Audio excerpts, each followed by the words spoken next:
Welcome to my channel, a list that brings your story about the love of a mafia boss. Now let's listen. The diner smelled like burnt coffee and desperation, a scent I'd grown so accustomed to that it had become part of my skin. My fingers ached as I wiped down the same grimy table for the third time, the rag leaving streaks instead of cleaning them. Outside, rain hammered against the windows, turning the Brooklyn street into a blur of neon and shadow. It was nearly midnight, and I was the only server left in Murphy's, a 24-hour establishment that catered to insomniacs, drunks, and people who had nowhere else to go. I fell into all three categories lately. "Sweetheart, you gonna stand there all night or get me my check?" Old Mr. Kowalski wheezed from booth 7, his coffee cup empty for the fourth time. I forced a smile, the kind that didn't reach my eyes but satisfied customers enough to leave a $1 tip if I was lucky. "Coming right up," I called back, my voice hoarse from exhaustion. My reflection caught in the window as I passed. Hollow eyes, hair pulled back in a messy bun, uniform 2 sizes too big because I'd lost weight I couldn't afford to lose.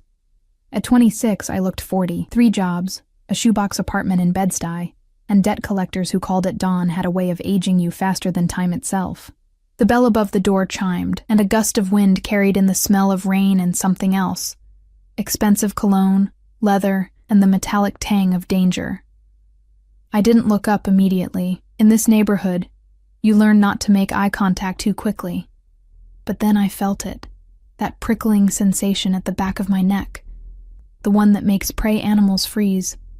I turned. 3 men stood in the doorway, water dripping from their dark suits. The 2 flanking the sides were built like walls, broad shoulders, expressionless faces, hands resting at their sides in a way that suggested weapons weren't far. But it was the man in the center who made my breath catch. He was tall, well over 6 feet, with dark hair slicked back from a face that could have been carved from marble. Sharp jaw, straight nose, and eyes so dark they looked black in the diner's fluorescent lighting. His suit probably cost more than my yearly rent, perfectly tailored to a body that radiated controlled power. A thin scar ran from his left eyebrow into his hairline, the only imperfection on an otherwise devastating face. He didn't belong here. None of them did. "We're closing soon," I heard myself say, the lie automatic. Murphy's never closed, but something told me I wanted these men gone. The corner of his mouth lifted, not quite a smile, more like acknowledgement of my fear. "Coffee," he said, his voice low and accented with something European I couldn't place, black. It wasn't a request.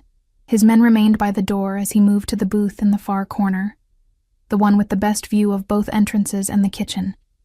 He sat with his back to the wall, those dark eyes scanning the room with practiced efficiency before settling on me.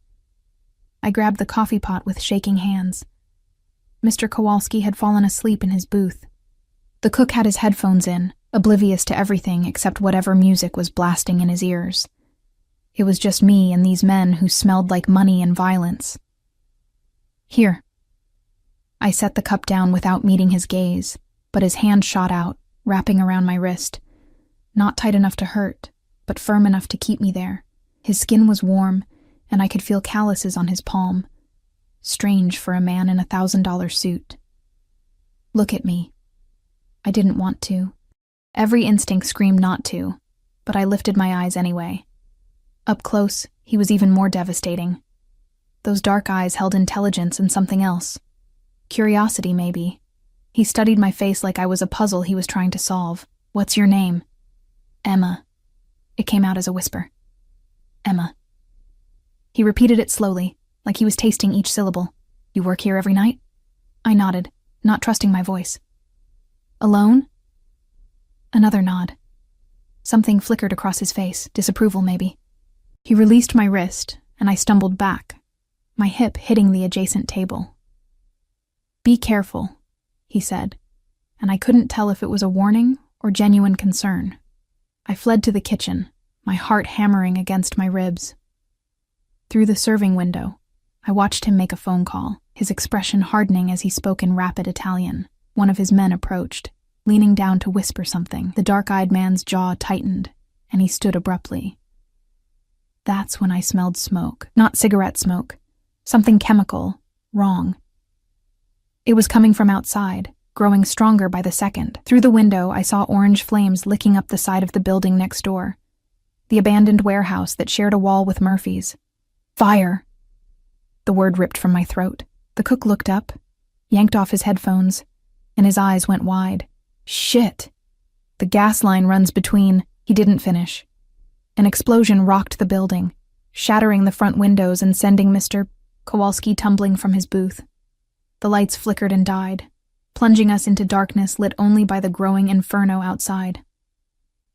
I couldn't breathe. Smoke was already pouring in through the broken windows, thick and black. I heard the cook shouting, heard Mr. Kowalski's panicked wheezing, but all I could see were those flames, getting closer, hungry. Then I heard it. A child's scream. It came from above, from the apartments over Murphy's where some of the staff lived. My mind went blank with terror. Someone's kid was up there. Everyone out!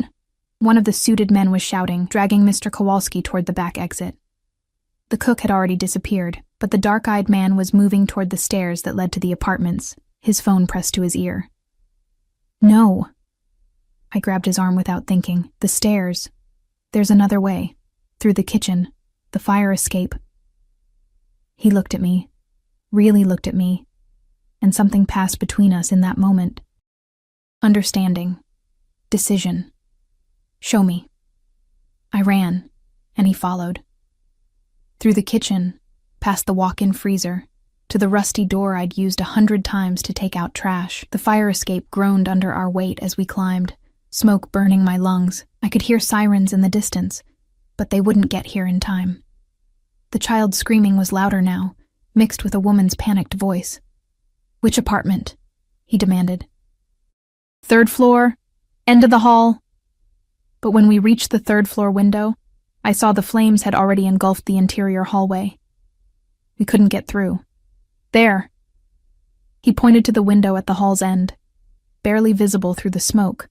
A woman holding a small boy, maybe 4 or 5 years old. The glass was still intact, but she couldn't reach the fire escape. The gap was too wide. The dark-eyed man didn't hesitate. He climbed onto the railing, balancing 3 stories above the alley, and began working his way along the decorative ledge that ran between windows. It was barely 6 inches wide, crumbling in places.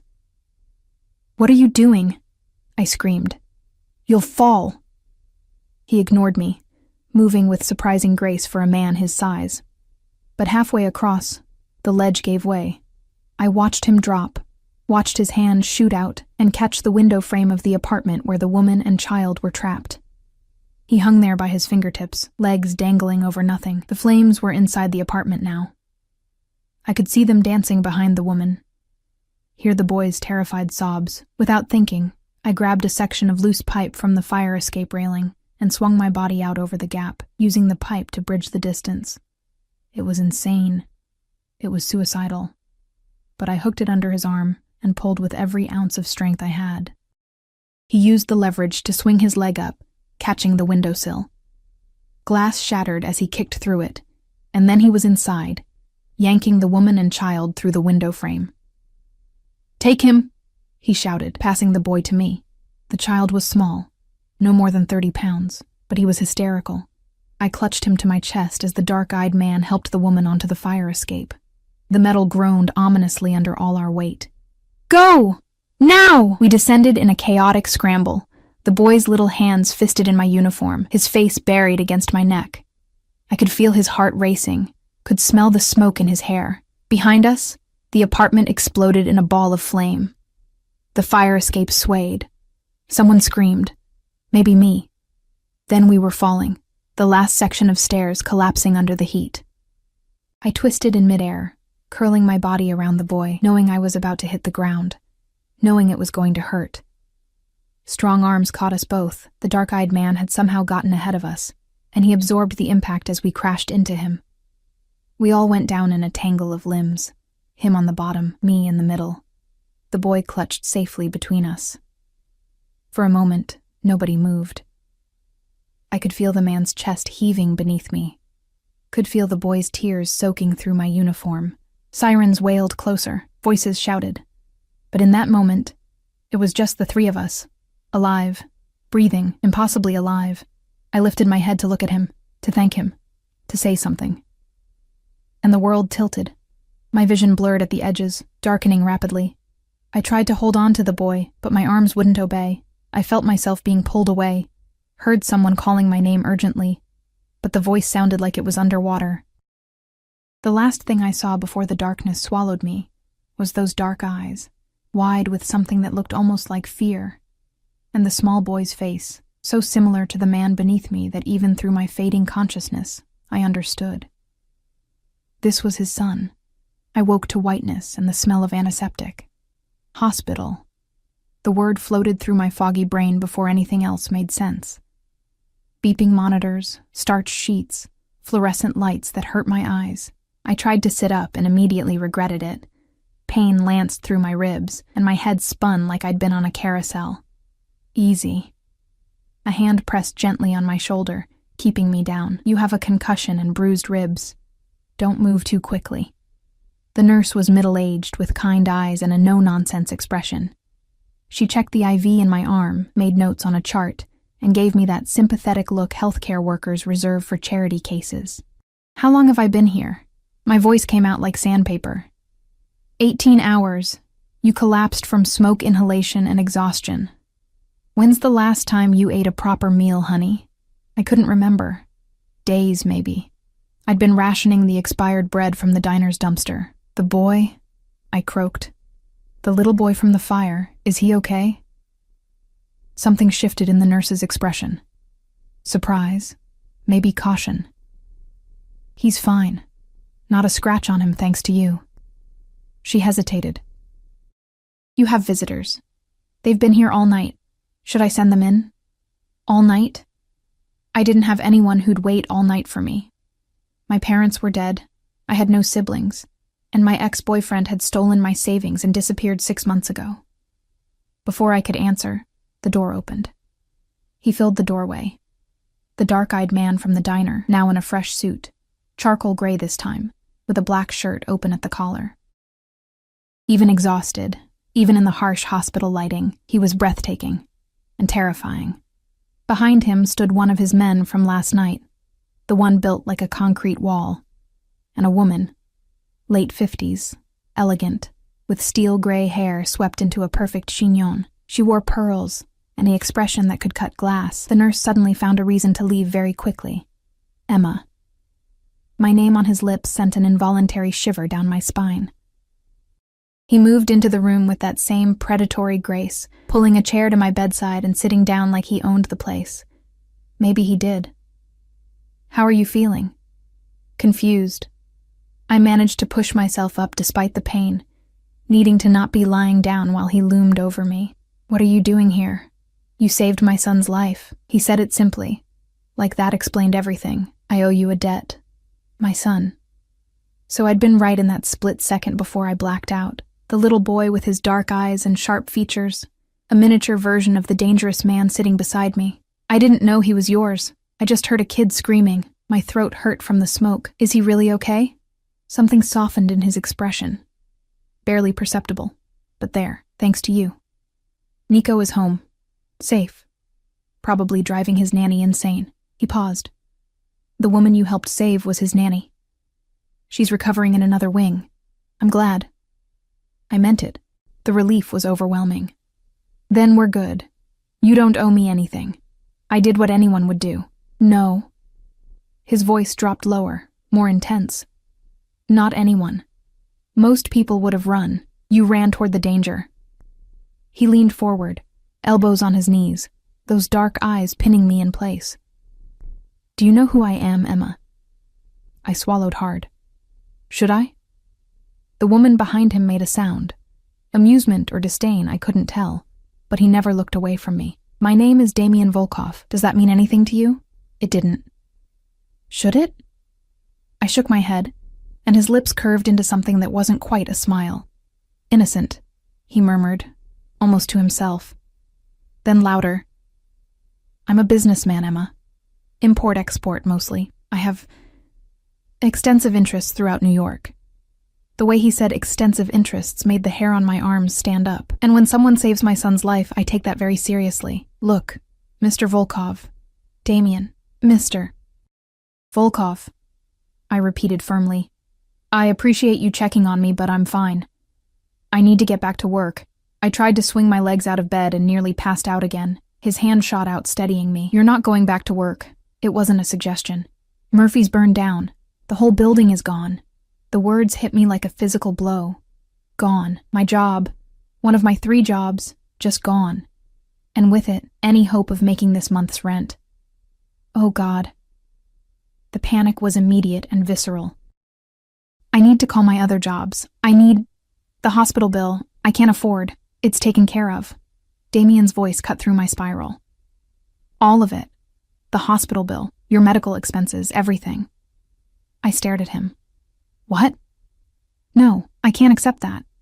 I don't take charity. It's not charity. It's a debt. He stood, and suddenly he was towering over me again. And I remembered how he'd moved on that ledge, how he'd caught us when we fell, the controlled violence in every line of his body. You saved my son, Emma. My son. Do you understand what that means to me? The intensity in his voice made my breath catch. This wasn't just gratitude. This was something deeper, more primal. I'd touched the thing he valued most in the world, and now I'd activated some kind of code I didn't understand. I don't want anything from you, I whispered. Too bad. He reached into his jacket. I flinched involuntarily and pulled out a business card. He set it on the bedside table. You'll be discharged this afternoon. A car will pick you up at 3 o'clock. A car? I'm not going anywhere with you. I don't even know you. You're not going with me. You're going to a safe location where you can rest and recover. He nodded to the woman, who stepped forward and placed a shopping bag on the chair. Sophia has brought you clothes. Your apartment building has been condemned due to fire code violations. Apparently the blaze spread. You have nowhere to go. The hits kept coming. My apartment. My few possessions. Everything just gone. There are shelters, I started, but he made a sharp gesture that silenced me. No. The word was absolute. The woman who saved my son doesn't sleep in a shelter. You'll stay in one of my properties until you're recovered and we've settled accounts. Settled accounts? Dread pooled in my stomach. What does that mean? He studied me for a long moment and I couldn't read his expression. It means we'll figure out what comes next. Together. Before I could protest again, he was moving toward the door. The car at 3 o'clock, Emma. Don't make me send my men to collect you. He paused in the doorway, looking back. And Emma, don't run. I always find what belongs to me. Then he was gone, leaving behind that expensive cologne and the sensation that my life had just been tilted on its axis. The woman, Sophia, remained, regarding me with those sharp eyes. You'll find everything you need in the bag. Clothes, toiletries, a phone. She produced a sleek smartphone from her purse and set it beside the business card. Mr. Volkov's number is programmed. Use it if you need anything. I don't want... What you want is irrelevant right now, dear. But her voice wasn't unkind. You're hurt, homeless, and jobless. My employer is offering you a safe place to recover. I suggest you take it. She moved to leave, then turned back. For what it's worth, I've worked for Damien Volkov for 20 years. He's a hard man, but he's fair, and he protects what's his. I'm not his, I said automatically. Sophia's smile was cryptic. Tell yourself that if it helps you sleep, the car will be here at 3. The door closed behind her, and I was alone with the beeping monitors and the weight of what had just happened. I looked at the business card. Heavy stock, embossed lettering. Just a name and a phone number. No company, no address. Like he didn't need to advertise what he was. My hands were shaking as I reached for the shopping bag. Inside, I found clothes that were probably worth more than my entire wardrobe had been. Designer jeans that looked like they'd actually fit. A soft cashmere sweater, expensive underwear still in packaging, leather boots. Everything in my size. How did he know my size? The phone buzzed, making me jump. One new message from a number I didn't recognize. Rest. Recover. We'll talk soon. D. I should throw the phone away. I should refuse the clothes, refuse the car, walk out of here and disappear into the city. I'd done it before when my ex had gotten mixed up with the wrong people. I could do it again. But where would I go? Murphy's was gone. My apartment was gone. My savings, what little I'd managed to scrape together after James had stolen from me, had been in cash in my apartment. Everything I owned had fit in 2 duffel bags. And now even those were ash. I was 26 years old, and I had nothing. Less than nothing. I had debt I could never repay, and a body that felt like it had been hit by a truck.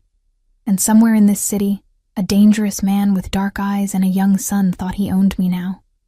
The nurse returned with discharge papers and pain medication. She was chattier now, asking if I needed help getting dressed, mentioning how generous my friend was to pay for everything. I caught the way she said friend, with air quotes in her tone. At 2:45, I was dressed in the expensive clothes that fit perfectly and sitting in the wheelchair hospital policy required, staring at the exit doors.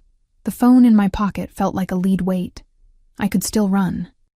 But when the sleek black SUV pulled up, windows tinted so dark I couldn't see inside, chrome gleaming, and the driver got out in a perfectly tailored suit, I knew running wasn't really an option. Not from a man like Damian Volkov. The driver opened my door with military precision. "Miss Emma, I'm Anton. I'll be taking you to the residence. What if I say no?"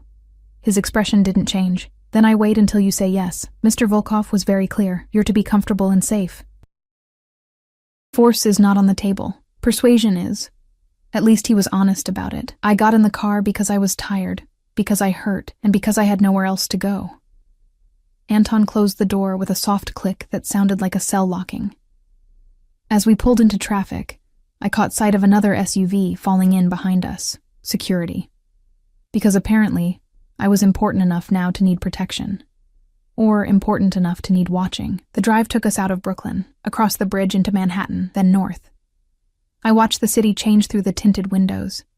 From crowded streets to tree-lined avenues. From apartment buildings to brownstones to estates hidden behind iron gates. We finally stopped in front of a building that looked like it belonged in a European capital. All limestone and wrought iron, with a doorman who nodded respectfully at Anton. This wasn't just expensive. This was old money. Power money. "The penthouse," Anton said, as if that clarified anything. The elevator was all mirrors and marble. I looked like a ghost in the reflection, pale, hollow-eyed, swimming in expensive clothes. The elevator didn't have buttons, just a keypad where Anton entered a code.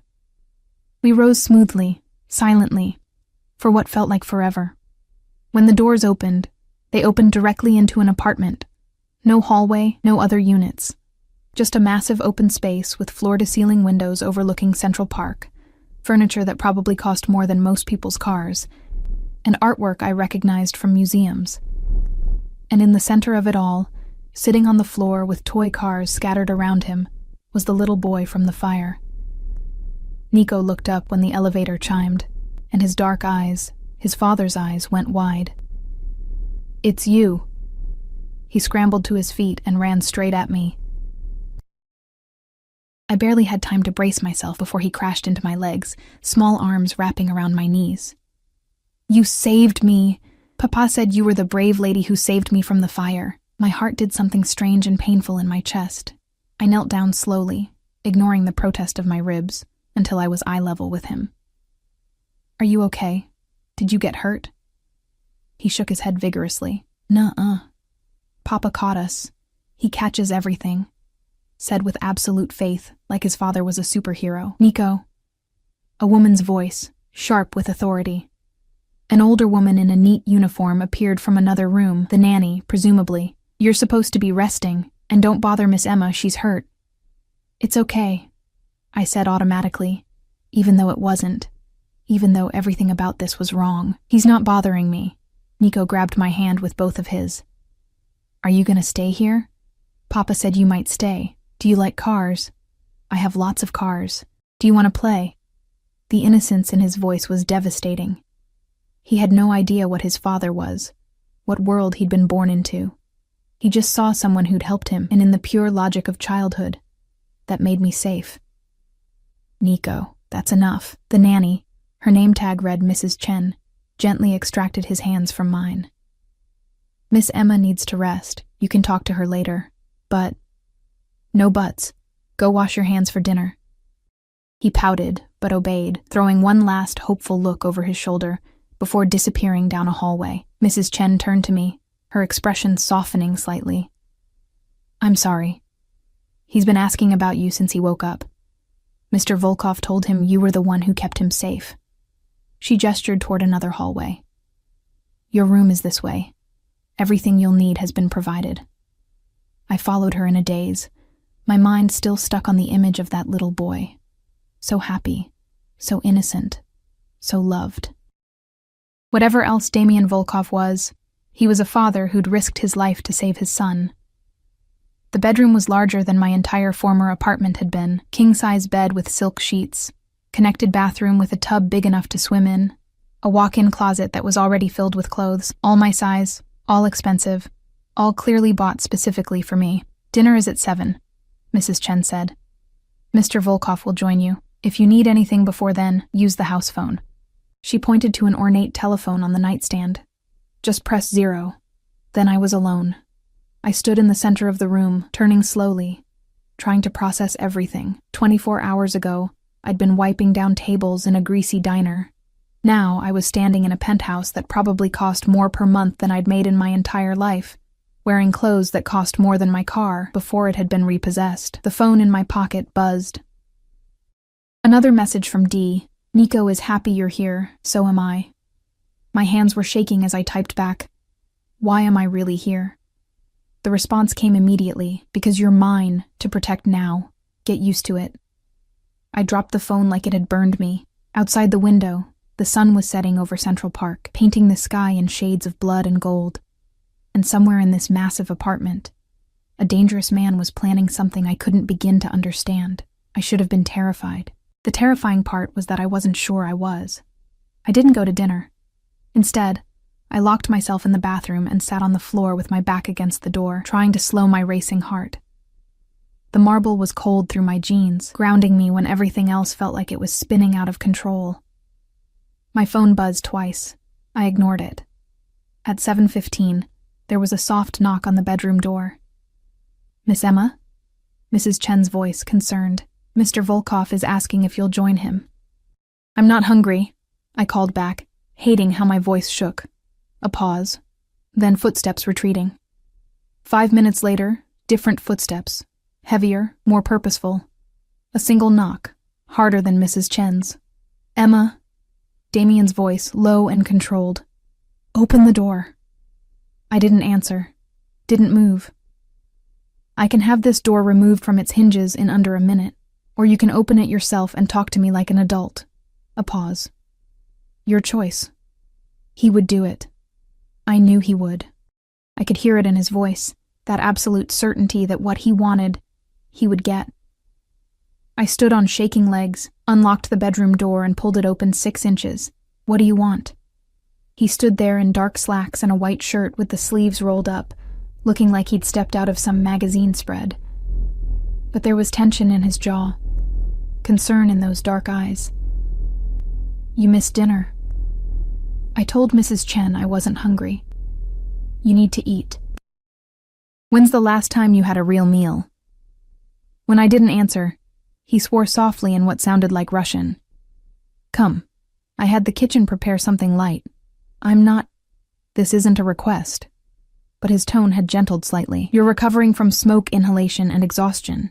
Your body needs fuel. Stop being stubborn and let me feed you." There was something about the way he said, "let me feed you," that made heat curl in my stomach, protective, possessive, intimate, in a way that had nothing to do with food. "Fine," I heard myself say. "But then we talk, really talk. You explain what I'm doing here, what you want from me, all of it." Something flickered across his face. Respect, maybe. Deal. He led me through the apartment to a dining room with a table that could seat 20. But only 2 places were set, at the head and to the immediate right. The intimacy of it made me hesitate, but he was already pulling out the chair for me, waiting. I sat. He sat beside me, close enough that I could smell his cologne, cedar and something darker, more complex. Mrs. Chen appeared with plates of food, soup that smelled like heaven, fresh bread, grilled chicken with vegetables. My stomach growled traitorously. Eat, Damien said quietly. Then we'll talk. I wanted to refuse out of principle, but I was starving. Actually starving, not the polite kind. I picked up the spoon with hands that trembled slightly and tasted the soup. It was the best thing I'd ever eaten. I must have made a sound because Damien's lips curved into an almost smile. Good? It's fine, I lied, but I was already taking another spoonful. He watched me eat with an intensity that should have been unsettling, but somehow wasn't. It felt more like satisfaction, like my eating pleased him on some fundamental level. You're too thin, he said finally.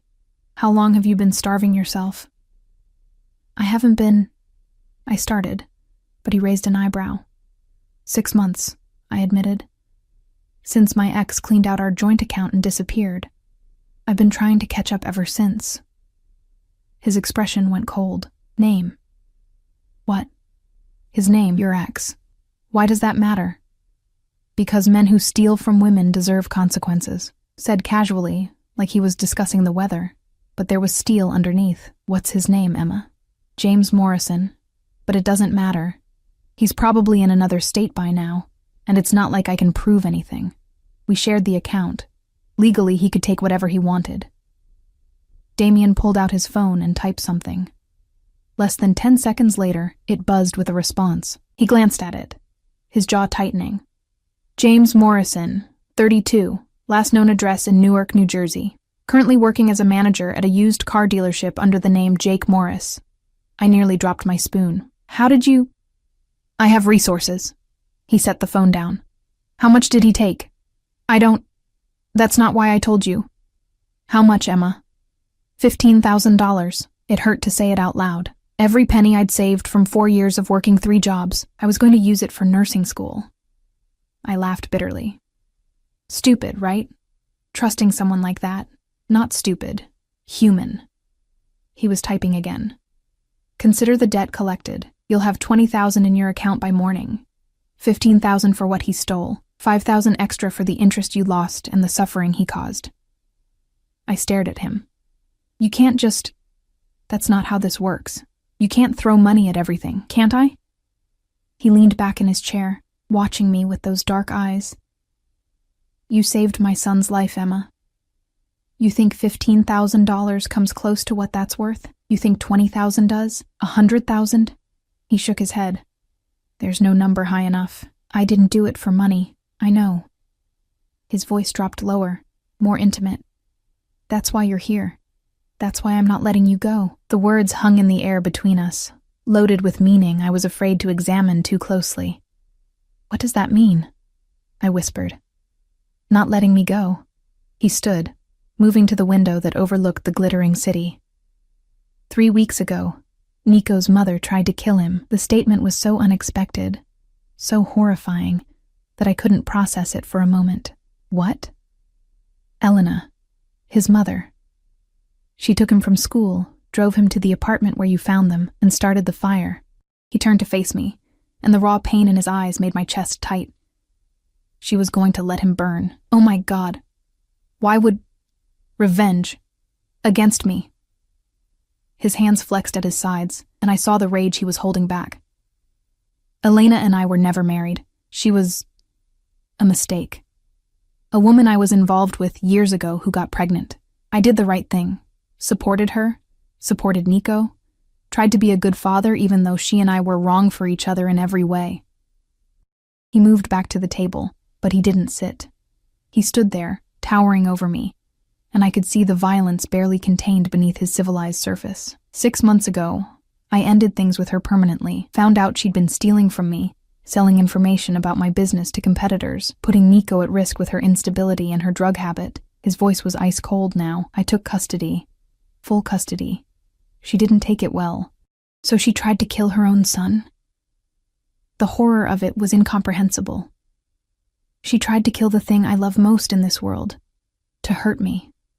He leaned down, bracing his hands on the table on either side of my plate, bringing his face level with mine. Do you understand now? Do you understand why you walking into that fire, pulling me off that ledge, shielding my son with your own body?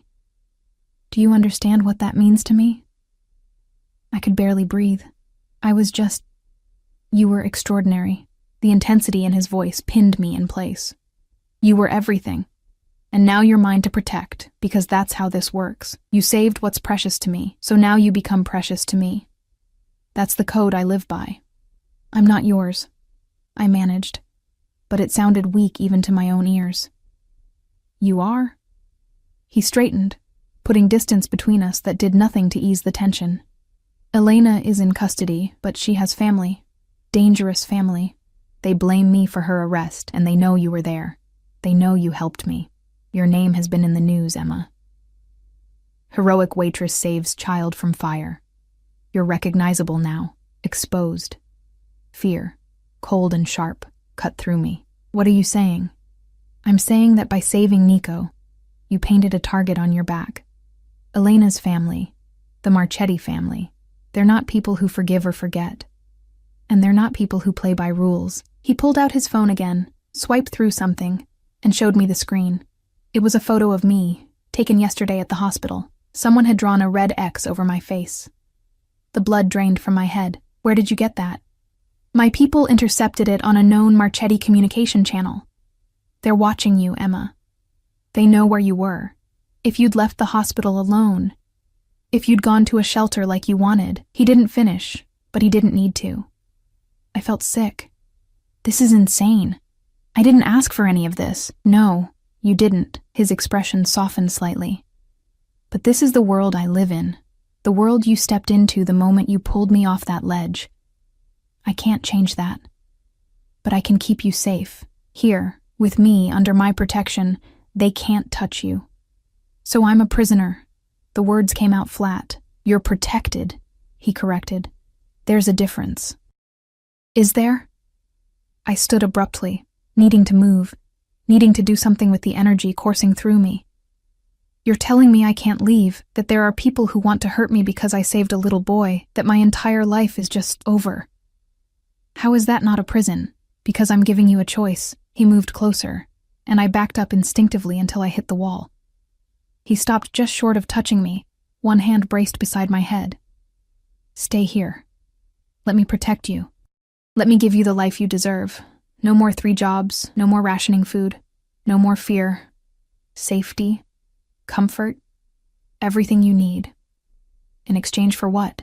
My voice was barely a whisper. What do you want from me? His eyes dropped to my lips, then back up to meet my gaze. I don't know yet. The honesty of it was somehow more frightening than any demand would have been. Damien, Papa. We both turned. Nico stood in the doorway in his pajamas, clutching a stuffed bear. I had a bad dream. There was fire again. The transformation in Damien was instant. The dangerous man disappeared, replaced by a father. He moved to Nico, scooping him up gently. You're safe, Malish. The fire is gone. You're here with me. And Miss Emma? Nico looked at me over his father's shoulder. Those dark eyes so trusting it hurt. Is she still here? I'm here, I said automatically, moving closer. I'm not going anywhere. The moment the words left my mouth, I realized what I'd said, what I'd promised. Not just to Nico, but to the man holding him. Damien's eyes met mine over his son's head, and I saw satisfaction there, victory. I'd made my choice. Mrs. Chen appeared, apologizing for letting Nico slip past her. Damien waved her off and carried his son back to bed himself. I stood there alone in the dining room, staring at the half-eaten meal, trying to process everything. 20 minutes later, Damien returned. He's asleep. I told him you'd be here in the morning. Will I? It came out more aggressive than I intended. That's up to you. He moved to pour himself a drink from the bar. Amber liquid, neat. But before you decide to run, know this. I have security on every exit. Not to keep you in, but to keep others out. You're free to leave. But if you do, I can't guarantee your safety. The Marchettis have a long reach, so my choices are stay in your golden cage or die in the streets. Great options. Or, he said quietly, turning to face me, you could trust me. Trust that I meant what I said about protection. Trust that I don't make promises I can't keep. He took a sip of his drink. You have questions. Ask them. I had 100 questions, 1,000. But only one came out. What happens to me now? Now. He set down his glass and moved closer, stopping just outside my personal space. Now you rest. Recover. Get strong again. And then we figure out what comes next. That's not an answer. It's the only answer I have. His hand came up slowly, giving me time to pull away, and tucked a strand of hair behind my ear. The gesture was almost tender. I told you, Emma. I don't know what I want from you yet. I just know I'm not ready to let you go. The touch burned. I stepped back, my heart hammering. This is crazy. Yes, he agreed simply. Welcome to my world. He left me standing there, walking away down the hallway to what I assumed was his own room. At the entrance, he paused and looked back. Your room locks from the inside. Use it if it makes you feel safer, but know this. The only danger you face under this roof is the kind you might invite yourself. Then he was gone. I stood there for a long time, trying to calm my racing pulse, trying to think rationally. But rationality had left the building the moment I'd pulled a Mafia boss off a burning ledge. I went back to my room, locked the door, sat on the edge of the bed and stared at my phone. One new message. Sleep well. Tomorrow, we start planning your future. D. I should have been terrified. Should have been planning my escape. Instead, I lay down in the softest bed I'd ever felt, in the safest place I'd been in months, and let exhaustion pull me under. My last thought before sleep claimed me was of dark eyes and a little boy's smile, and the terrifying realization that I wasn't sure I wanted to leave. I woke to sunlight streaming through floor-to-ceiling windows and the smell of coffee. For a disoriented moment, I didn't know where I was. Then it all came rushing back. The fire, Damien, Nico, the Marchettis. I sat up too quickly and my ribs protested, reminding me that I was still healing. There was a soft knock on the door. Miss Emma, are you awake? Mrs. Chen. I pulled on the robe that had been laid out on the chair. Silk, of course, probably worth more than my last paycheck, and unlocked the door. She wheeled in a cart laden with breakfast, fresh fruit, pastries, eggs, bacon, orange juice, and a silver coffee service. Mr. Volkov thought you might prefer to eat in your room this morning. He's in meetings until noon. Relief and disappointment warred in my chest. I wasn't ready to face him yet, but part of me, a part I didn't want to examine, had hoped to see him. Thank you, I managed. Mrs. Chen set everything up on the small table by the window, efficient and professional. But as she was leaving, she paused. He's a good man, Miss Emma. I know how it looks from the outside, but he truly cares about those under his protection. You're safe here. Before I could respond, she was gone. I ate mechanically, my mind spinning. The food was incredible, probably prepared by some chef who'd trained in Paris, but I barely tasted it. I kept thinking about what Damien had said last night, about Elena, about the Marchettis, about not knowing what he wanted from me. My phone buzzed. I'd left it charging overnight, and now I saw I had dozens of missed calls from numbers I didn't recognize, and several voicemails. Against my better judgment, I listened to one. Miss Reed, this is Jennifer Walsh from the New York Post. We'd love to interview you about the heroic rescue. We're prepared to offer. I deleted it without listening to the rest. The next one was similar, a different news outlet, same request. The third made my blood run cold. Heavy breathing, then a woman's voice, slurred and venomous. You think you're a hero? You think stealing my son makes you special?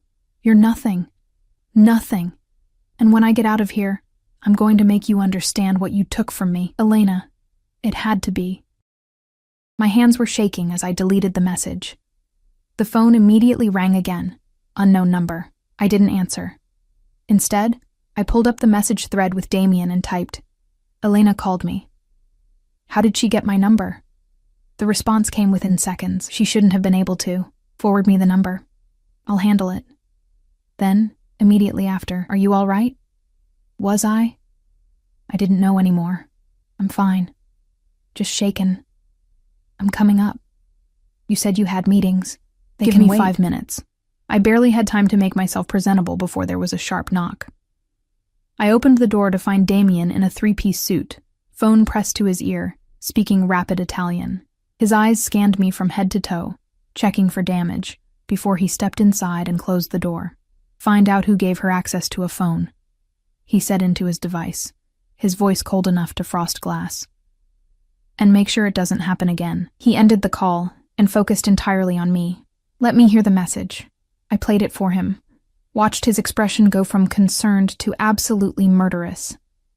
"She won't contact you again," he said quietly, and something in his tone made me believe him. "I'll make sure of it." "How?" I asked, then immediately regretted it. I probably didn't want to know, but he answered anyway. "Alina is in a psychiatric facility awaiting trial. She has limited phone privileges. Someone on staff gave her access they shouldn't have. That person will be dealt with." "Dealt with," I repeated. "What does that mean?" His eyes met mine. "It means they'll lose their job and face criminal charges for violating patient communication protocols." "What did you think I meant?" I didn't answer. The truth was, I'd been thinking something darker, something violent, and the fact that he knew that he'd chosen to reassure me, made something shift in my chest. "I'm not a monster, Emma," he said softly. "I do what I must to protect what's mine. But I'm not a savage." "What's yours?" I echoed. "You keep saying that." "Because it's true." He moved closer, and I found myself backing up until I hit the window. He stopped a foot away, giving me space but trapping me with his presence. "You saved my son. In my world, that creates a bond, a debt, an obligation." His hand came up, not touching me, just hovering near my cheek. "But it's more than that now." "What do you mean?" "I mean..." He seemed to struggle for words, this dangerous man who always seemed so certain. "I mean when I saw you collapse, when I thought for a moment you might die." He broke off, his jaw clenching. "I haven't felt fear like that since Nico was born." The admission hung between us, raw and honest. "Damien?" "Papa!" The door burst open, and Nico came running in, still in his pajamas, a huge smile on his face. "You're here? And Miss Emma? Can we have breakfast together? Please?" Mrs. Chen appeared in the doorway, apologetic. "I'm sorry, sir." He got away from me again, but Damien was smiling, a real smile that transformed his face, made him look younger, less dangerous. "It's fine." He scooped Nico up. "What do you think, Malish? Should we invite Miss Emma to have breakfast with us?" "Yes." Nico turned to me with pleading eyes. "Please, Miss Emma. I want to show you my cars. And my Legos. And my room has a slide. How could I say no to that face?" "Okay," I found myself agreeing. "But I need to get dressed first." "We'll wait in the living room," Damien said. Then, to Mrs. Chen, "Have breakfast set up there, something Nico will actually eat." "Chicken nuggets!" Nico shouted. "For breakfast?" I raised an eyebrow. Damien shrugged, looking almost sheepish. "Pick your battles." Watching him with his son, patient, affectionate, completely devoted, I saw a different side of the man who'd told me I was his to protect. This was the father who'd risked his life on a crumbling ledge. The man who'd caught us both when we fell. I changed quickly into jeans and a sweater from the magical closet of clothes that fit perfectly and joined them in the living room. Breakfast had been transformed into something more casual. Chicken nuggets for Nico, yes, but also fruit and yogurt and what looked like homemade waffles. Nico insisted I sit next to him, and he spent the entire meal telling me about his toys, his favorite movies, his fish named Rocket. He was bright and funny, and so full of life that it was hard to believe he'd nearly died 3 days ago. "Miss Emma saved us," he told his father seriously around a mouthful of nugget. "She was very brave." "She was," Damien agreed, his eyes on me. "Very brave." "Are you going to stay with us forever?" Nico asked with the blunt curiosity of a 4-year-old. I froze. Damien's expression didn't change, but I saw something flicker in his eyes. Interest, maybe. Waiting to see how I'd answer. I don't know yet, sweetie." "But you should," Nico insisted. "Papa says you need to be safe, and we can keep you safe, and you're nice, and pretty." "Don't you think she's pretty, Papa?" If I'd been drinking something, I would have choked on it. Damien's lips curved into something that wasn't quite a smile. "Yes, Nico. I think Miss Emma is very pretty." The way he said it, the heat in his eyes, made my stomach flip. See? Nico beamed like he'd solved a puzzle. So you should stay. Then Papa won't be lonely anymore. Nico, Damien said, a warning in his tone. But the damage was done. The child's innocent observation hung in the air. Papa won't be lonely anymore. I'm going to play now, Nico announced, sliding off his chair and running to his elaborate setup of toys in the corner of the room, leaving Damien and me alone in charged silence. Sorry, he said finally. Children have no filter. It's fine. I picked at my waffle, not meeting his eyes. He's sweet. He likes you. He doesn't like many people. Damien leaned back in his chair, studying me. You're good with him. I like kids. Then before I could stop myself, I always wanted them. Before everything fell apart, what stopped you? Life, bad choices, a man who stole my future. I laughed bitterly. The usual story. Not the usual, he corrected. Your story. And it's not over yet. I finally looked at him. What do you want from me, Damien? Really? Not the debt thing, not the protection thing. What do you actually want?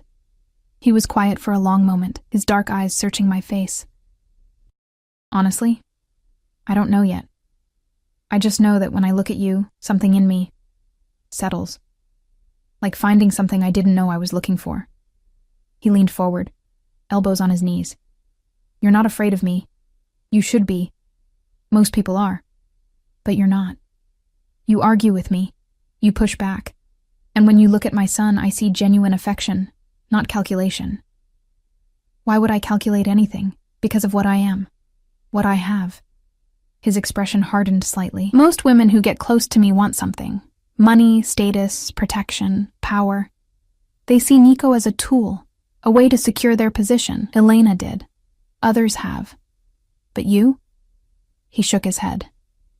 You didn't even know who I was. You risked your life with no expectation of reward. So I'm what? A novelty? You're real. The intensity in his voice made me shiver. In a world full of lies and manipulation, you're honest. It's intoxicating.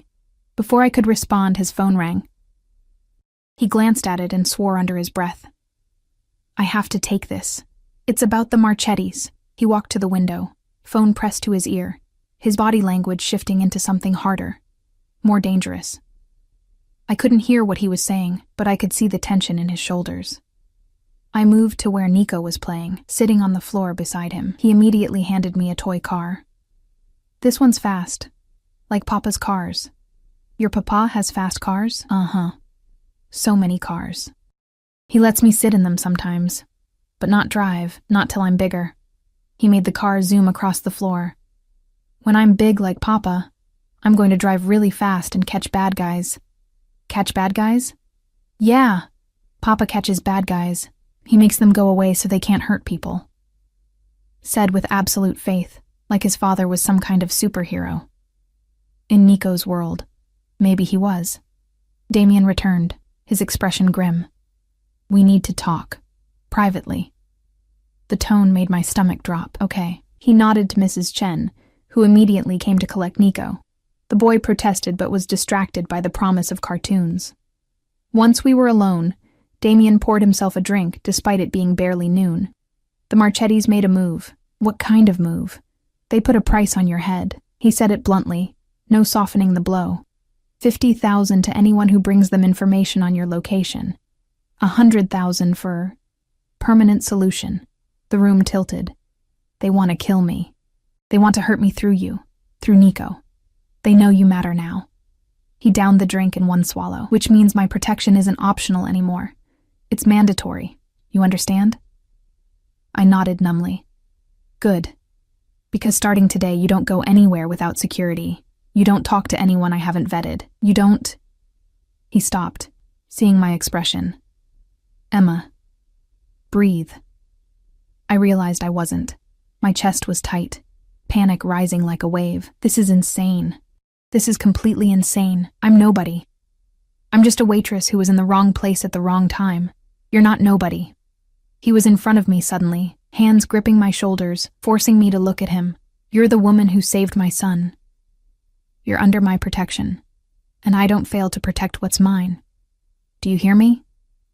But for how long?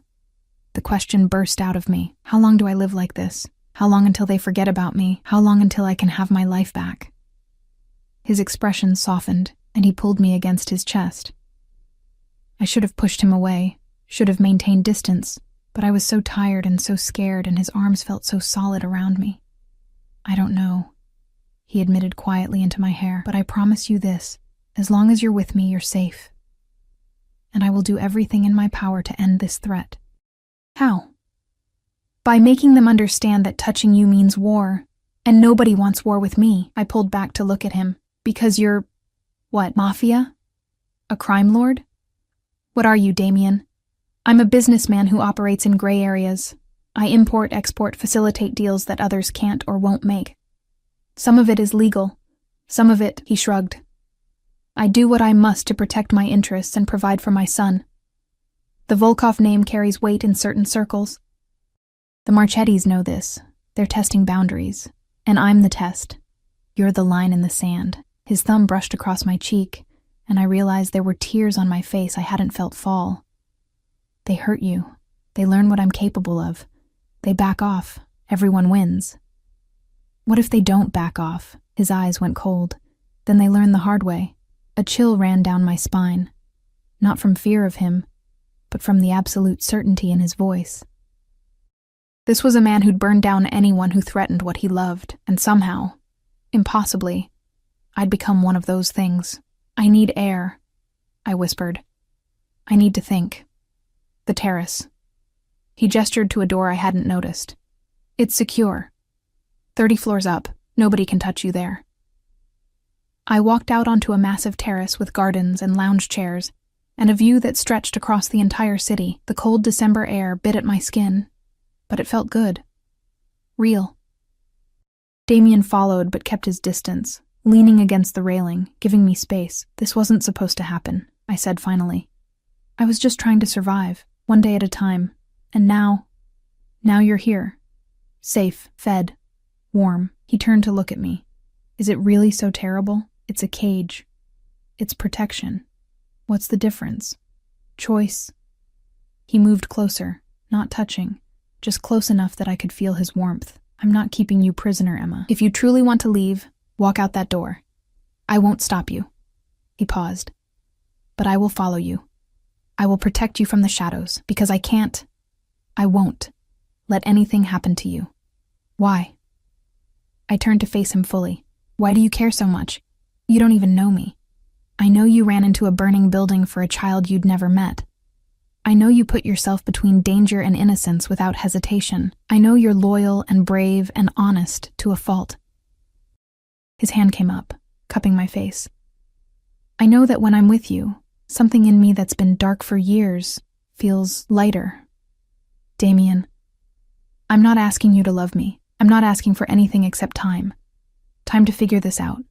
Time to keep you safe. Time to... He seemed to struggle for words. Time to see if this thing between us is real or just adrenaline and circumstance.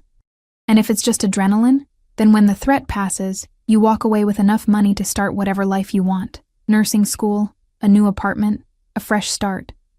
I'll make sure you have everything you need. And if it's not? His thumb traced my lower lip, sending heat straight through me. Then we figure out what comes next. Together. I should have said no. Should have walked away. But his hand was warm on my face. His eyes were dark with something that looked like hope. And somewhere inside that apartment was a little boy who'd already stolen a piece of my heart. Okay, I heard myself whisper. Okay, I'll stay. For now. The smile that spread across his face was like sunrise. Slow, warm, transforming everything. Thank you. Then he kissed me. It wasn't demanding or forceful. It was gentle, questioning, giving me every opportunity to pull away. Instead, I leaned into him, my hands fisting in his shirt, and kissed him back. It felt like falling and flying at the same time. When we finally pulled apart, both breathing hard, he rested his forehead against mine. This changes things. I know. No going back. I know. Good. He pulled me closer, wrapping me in warmth and safety and the scent of cedar, because I don't think I could let you go now even if I wanted to. And standing there, 30 floors above the city, in the arms of a dangerous man who'd somehow become my protector, I realized I didn't want him to. The next 2 weeks passed in a strange sort of dream. Damien was gone most days, handling what he called business, a word that encompassed everything from legitimate imports to things I suspected were far less legal. But he was home every evening for dinner with Nico, and after the little boy went to bed, Damien and I would sit on the terrace despite the cold, talking until the city lights blurred together. I learned about his childhood in Moscow, about coming to America at 16 with nothing but ambition and anger, about building an empire from the ground up through sheer will and calculated risks, about the loneliness of power, the weight of always being the one others depended on. He learned about my parents, killed in a car accident when I was 19, about dropping out of college to pay for their funeral, about the years of struggling and surviving, about dreams deferred and hopes that had slowly withered. "You could go back," he said one night, his arm around my shoulders as we watched the snow begin to fall. "To nursing school. I could arrange it." "Just like that?" "Just like that." He pressed a kiss to my temple. "You deserve to have your dreams, Emma." But the truth was, my dreams were shifting. Nursing school seemed like something from another lifetime, a different person. Now my dreams looked like a little boy's laughter and a dangerous man's rare smiles and the feeling of being safe for the first time in years. Nico had adopted me completely. I read him bedtime stories, helped him build elaborate Lego cities, played endless games of cars and superheroes. He started calling me Miss Emma less and just Emma more, and sometimes, when he was very tired or very happy, it sounded almost like Mama. Neither Damien nor I corrected him. Mrs. Chen watched it all with knowing eyes but said nothing. Anton, the driver, became a constant presence, my shadow whenever I left the apartment, which wasn't often. The few times I did venture out, always with security, I felt the weight of watching eyes. The Marchettis hadn't made another move, but Damien's sources said they were planning something. "It's too quiet," he told me one night, tension in every line of his body. "They should have retaliated by now. Maybe they've given up?" "The Marchettis don't give up." He pulled me closer. "They're waiting for something. I just don't know what." I found out 3 days later. I was in the kitchen with Nico, making cookies, or, more accurately, making a mess while Nico helped by eating most of the chocolate chips, when Damien came home early. One look at his face told me something was wrong. "Nico, go play in your room," he said, his voice carefully controlled. "But the cookies—" "Now, Malish." Nico recognized that tone. He went, throwing worried looks over his shoulder. Once we were alone, Damien pulled out his phone and showed me a photo. It was grainy, taken from a distance, but clear enough to make my blood run cold. It was me, from this morning, walking Nico to the car for his preschool. Someone had been watching us. "They got past my security," Damien said, his voice deadly quiet. "Someone on my payroll sold us out. They know Nico's schedule. They know you're the one who takes him to school." Oh God. My hands started shaking. They're not going to do anything because you're both staying here from now on. Nico's school is sending his teacher here for private sessions. You don't leave this apartment without me. And I'm going to find who betrayed us and make them wish they'd never been born. The violence in his voice should have scared me. Instead, I felt relief. He would protect us. He would fix this. "There's more," he said, and I braced myself. "Elena escaped custody 2 days ago." The room spun. "What? How?" "Someone helped her. Same someone who sold us out, I'm guessing. She's in the wind, and every resource I have is looking for her." He cupped my face in his hands. "But until we find her, you and Nico are the most protected people in this city. I've tripled security. There are armed guards on every floor, watching every entrance. Nothing gets in or out without my knowledge. You're turning this place into a fortress. I'm keeping my family safe." The word hung between us. Family. Not my son and the woman I'm protecting. Family. Before I could process that, his phone rang. He answered in rapid Russian, his expression growing darker with each word. When he hung up, he looked at me with something I'd never seen before. Fear. They found Elena. She's in the building. Time stopped. What? She got past security somehow. She's on the 18th floor and heading up. He was already moving, pulling me toward Nico's room. Get him and go to the panic room. Now. The what? He pressed a panel on the wall I'd never noticed, and it slid open to reveal a reinforced steel door. It's bulletproof, bomb-proof, and has its own air supply. You go in with Nico, and you don't come out until I come get you. Do you understand? Damien. Do you understand? He roared. Yes. He pulled me against him, kissed me hard and desperate. I love you. I need you to know that. I love you, and I'm going to keep you safe. Then he shoved me toward Nico's room and was gone. I ran. Nico looked up from his toys, confused as I grabbed him. We're playing a game, I said, trying to keep my voice calm. A special hiding game with Papa. Is it like hide and seek? Exactly like that. I got him into the panic room, a small space with a bed, supplies, monitors showing camera feeds from throughout the apartment. I locked the door and pulled Nico onto my lap, his little body warm and trusting against mine. On the monitors, I watched Damien meet his security team in the living room. 6 men, all armed, all moving with military precision. They fanned out, securing the apartment. Then the elevator doors opened. Elena stumbled out, and my first thought was that she looked nothing like I'd expected. She was beautiful, or had been once. Now she was gaunt, wild-eyed, her hair matted and clothes dirty, and in her hand, she held a gun. Where is he? She screamed. Where's my son? Give me back my son. Damien stepped into view, hands raised, voice calm. Elena, put down the gun. You took him from me. You took everything from me. She was crying now, the gun shaking in her grip. I'm his mother. You tried to kill him, Damien said, steel beneath the calm. You started a fire with him inside. I wasn't thinking straight. I was upset. But I'm better now. I swear I'm better. Just give him back. No. The single word was absolute. Elena's face crumpled, then hardened. Then if I can't have him, nobody can. She raised the gun, pointing it directly at Damien. Everything happened at once. Damien moved, faster than should have been possible for a man his size, knocking the gun aside as it discharged. The bullet shattered a window. His security team rushed forward. Elena screamed, a sound of pure rage and despair, and tried to fire again. This time, Damien's men were ready. One of them tackled her, wrestling the gun away. Another was on the phone, calling, Police? Cleanup? I didn't know.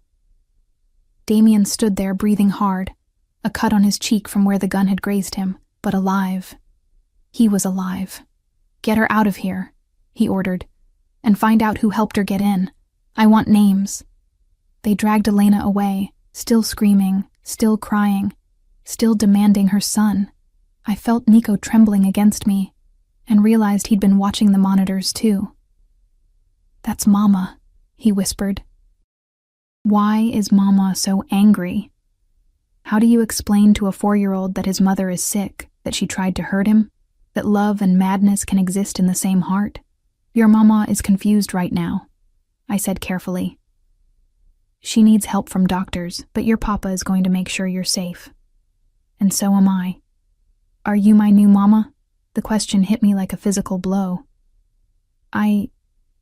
Nico, that's not... I want you to be, he said simply, with the perfect logic of a child. You're nice, and you smell good, and you don't yell. And Papa smiles when you're here. Can you be my Mama? Before I could answer, the panic room door opened. Damien stood there, blood on his shirt but eyes bright with relief. It's over. She's in custody, and this time she won't get out. I made sure of it. Nico launched himself at his father, and Damien caught him, holding him tight. You're safe, Malish. Everyone's safe. Emma protected me, Nico announced. She was very brave. Again, Damien's eyes found mine over his son's head. She's always brave. The police came, gave statements, carefully edited versions of the truth. Damien's lawyers arrived, Smooth men in expensive suits who made problems disappear with the right words and implied threats. By midnight, it was done. Elena was in a maximum security psychiatric facility. The betrayer on Damien's security team was dealt with, and the apartment was being cleaned and repaired. Nico had fallen asleep in his father's arms. Damien carried him to bed, tucked him in gently, and stood there for a long moment just watching him breathe. "I almost lost him," he said when I joined him in the doorway. "If you hadn't gotten him into that room." "But I did. And he's safe. Because of you." He turned to face me fully. "Everything good in my life right now is because of you. You saved him from the fire. You've given him stability and affection. You've given me..." He seemed to struggle for words. "You've given me hope that there's more to life than violence and money and power. Damien, I meant what I said earlier. I love you." He stepped closer, cupping my face in his hands. "I know it's fast. I know it's insane. I know you probably think I'm just confused or grateful or caught up in the drama. I don't think that." The words came out steady, certain. "I think you're a dangerous man who's capable of terrible things. I think you live in a world I don't fully understand. I think being with you means accepting risks I never imagined." I put my hands over his, "And I think I love you too." The kiss was different this time, not gentle or questioning, but claiming, possessive. A promise and a declaration. When we finally broke apart, both breathing hard, he rested his forehead against mine. "Stay. Not because you're in danger, not because you have nowhere else to go. Stay because you want this, want us. What about the Marchettis? Handled." I met with their leadership while Elena was being processed. Made it very clear that any move against you or Nico would be considered an act of war. They don't want war with me, Emma. They never did. Elena was the problem, and now she's gone. So I'm safe? Actually safe. As safe as anyone can be in this life. His thumb traced my cheekbone. "I can't promise you normal. I can't promise you safe and boring and suburban. But I can promise you this. I will protect you with everything I have. I will give you anything you want. And I will love you for as long as you'll let me." That's a dangerous promise. "I'm a dangerous man." His lips curved into a smile. "But I'm your dangerous man, if you'll have me." I thought about everything that had led to this moment. The fire, the fear, the impossible coincidences. I thought about Nico's smile and Mrs. Chen's knowing looks, and the way this penthouse had started to feel like home. I thought about nursing school and the life I'd imagined, and the dreams I'd had when I was young and naive. And then I looked at the man in front of me. This dangerous, complicated, devoted man who'd somehow become my world.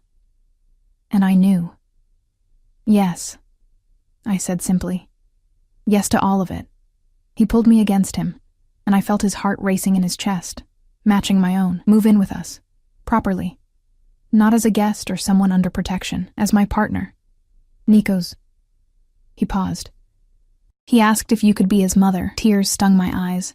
He told me. In the panic room. And I didn't know what to say. "Damien, you're not replacing anyone. Elena was never really his mother, not in the ways that matter. But you?" He pulled back to look at me. "You read to him every night. You make him laugh. You keep him safe. You love him. That's what a mother does." "I do love him," I admitted. "So much it scares me." "Then say yes." "To me? To him. To this crazy life." His dark eyes searched mine. "Marry me, Emma." I stared at him. That's insane.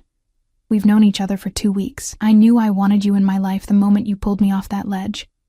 I knew I was falling in love with you when you collapsed holding my son. I knew I couldn't let you go when you stood up to me about staying." He smiled. 2 weeks. 2 months. 2 years. The timeline doesn't matter. The feeling does. He wasn't wrong. In 2 weeks, this man and his son had become everything to me. My safety, my happiness, my future. "Okay," I whispered. "Okay? Yes. I'll marry you. I'll be Nico's mother. I'll stay here and build this crazy life with you." I laughed, tears streaming down my face now. I must be insane. We both are.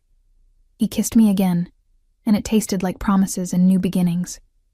but we'll be insane together. 6 months later, the wedding was small, just family and close friends. Nico was the ring bearer, taking his job very seriously in his little suit. Mrs. Chen cried. Anton smiled, which I'd learned was as rare as snow in July. Damien's associates came, dangerous men in expensive suits who treated me with respect that bordered on reverence. I wore a dress that cost more than my entire first year of nursing school, which I'd started the month before, thanks to Damien pulling strings and writing checks. I was going to be a nurse. I was going to help people. But first, I was going to marry the man who'd become my entire world. "You look beautiful," Damien said when he saw me, his voice rough with emotion. "You clean up pretty well yourself." He laughed, and I marveled at how often he did that now. How the dark shadows in his eyes had lightened, how he smiled more readily, how he'd softened in small ways while remaining the dangerous, powerful man I'd fallen for. The ceremony was short, traditional vows that meant everything. When it came time to kiss the bride, Damien pulled me close and whispered, "Thank you for saving me." "I pulled you off a ledge," I whispered back. "Hardly heroic. You pulled me out of the fire, Emma, the one I'd been burning in for years." He kissed me gently. "You gave me back my life." At the reception, Nico gave a speech that mostly consisted of, "Emma makes the best cookies and she's pretty, and Papa smiles now, and I love her." It was perfect. Later, as we danced under string lights on the penthouse terrace where he'd first kissed me, Damien held me close and asked, "Any regrets?" I thought about the diner that had burned down, about the struggling waitress I'd been, about the life I'd thought I wanted. None of it compared to this, to belonging, to love, to family. "None," I said honestly. "You, only that I didn't find you sooner." He spun me gently and I laughed, though I suppose the universe had to wait until I was ready for you. "And are you? Ready? For you? For this? For forever?" He pulled me closer, his dark eyes warm with love and promise. "Emma Volkov, I've been ready since the moment you ran into the fire."